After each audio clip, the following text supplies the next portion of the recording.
Hello, good morning, good morning, good morning, good morning mga ka-agri, mga ka-farmers. For today's vlog mga ka-agri is nagpa-harvest tayo sa ating tanim pechay, and then second day of harvest na to siya mga ka-agri. So kinakailangan nating tanggalin na yung mga malalaki dahil sobrang baka mag-oversize na, hindi na rin pwede siya sa market. So kinakailangan nating ipa-harvest, and then Friday ngayon dito sa amin. So kinakailangan nating mag-harvest dahil sa Ubay Public Market, tatlo yung nila, tabo nila is Friday, Saturday, Sunday and Monday. So kinakailangan natin dahil itong lahat na to kayang-kaya naman tong i-sold out natin within a day ngayon. So kinakailangan nating i-rush ng pag-harvest mga ka-agri, mga ka-farmers. So andito sila ngayon. So ito ngayon mga ka-agri, mga ka-farmers, pinapa-sunbat muna natin dito para hindi siya magka-crispy yung mga tanim pechay. So kasi pag crispy siya, hindi siya pwedeng ilagay sa plastic bag dahil nababali yung ganito. Nababali yung dahon ng pechay. So sunbat muna natin to, mamaya-maya lang is ilalagay na natin sa plastic bag, and doon na tayo magpapak. 13 kilos yung ating ilalagay ngayon mga ka-agri. So selection lang to mga ka-agri, siguro mga Tuesday.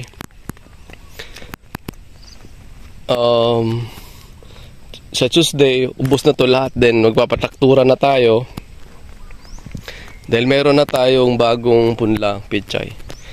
Ito lahat, isang plat, bagong punlang pechay hanggang dun sa dulo to. Ito yung itatransplant natin mga ka-agri, mga ka-farmers, para magtanim tayo ulit. Siguro malate tayo ng 2 weeks or 1 weeks na naman bago tayo makaharvest ulit dito mga ka-agri. So kaya ito yung problema natin talaga, na hindi tayo makakomply sa mga demand ng customer natin dahil unang-una hindi sustainable yung pagtatanim natin mga ka-agri.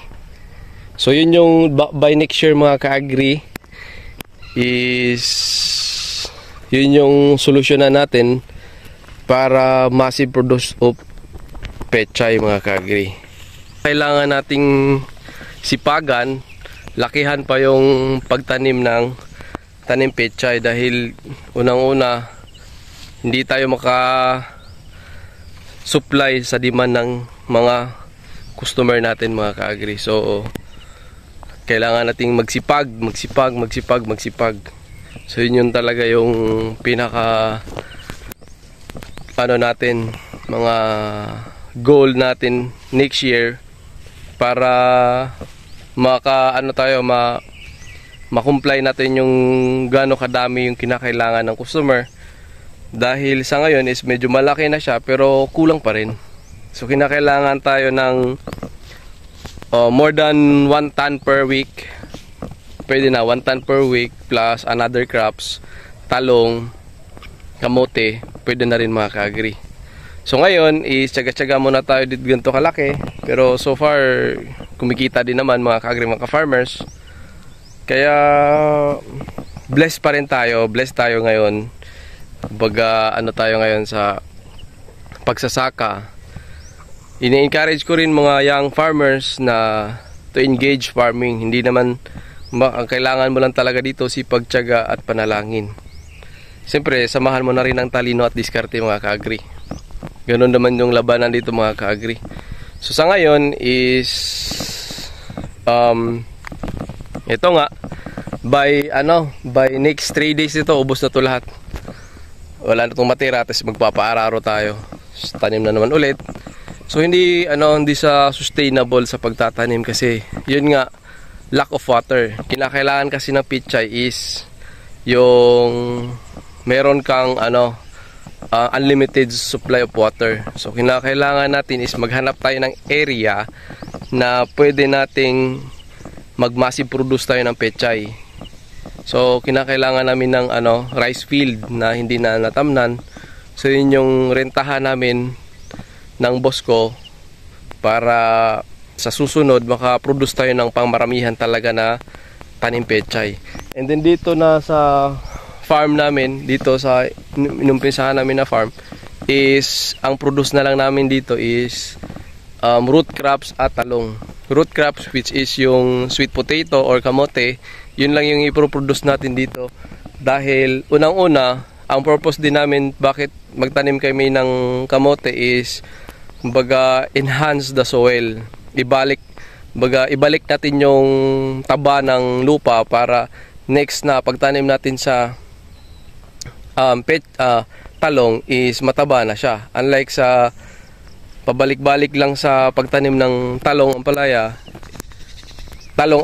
pechay is magkukos din siya ng acidic sa soil. So kinakailangan din natin ng nitrogenous crops like sweet potato or kamote. Yung kinakailangan natin para mabalik yung fertility ng soil, mga ka-agri, mga ka-farmers. So yun. So ngayon is pechay muna tayo.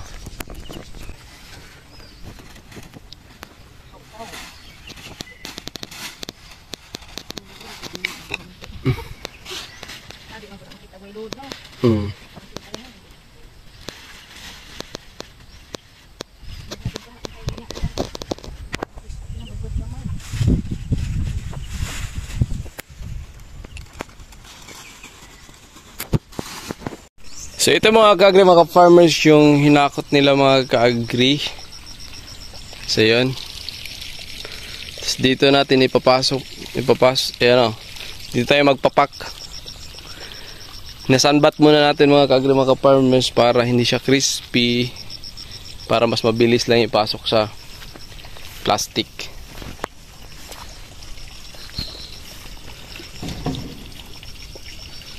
So ganito lang mga ka-agri, ganito lang kami mag-harvest.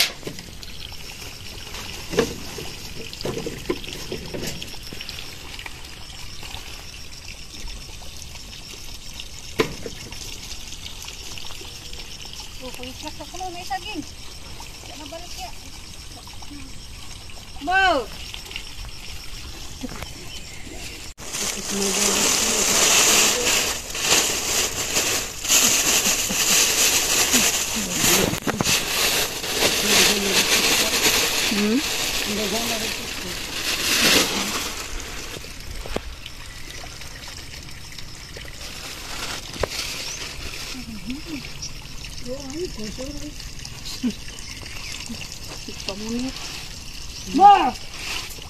Koma! Kata! Kata!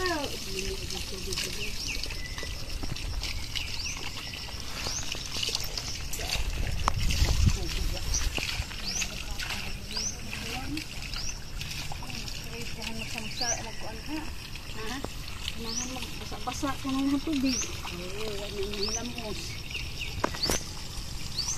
Yan ito.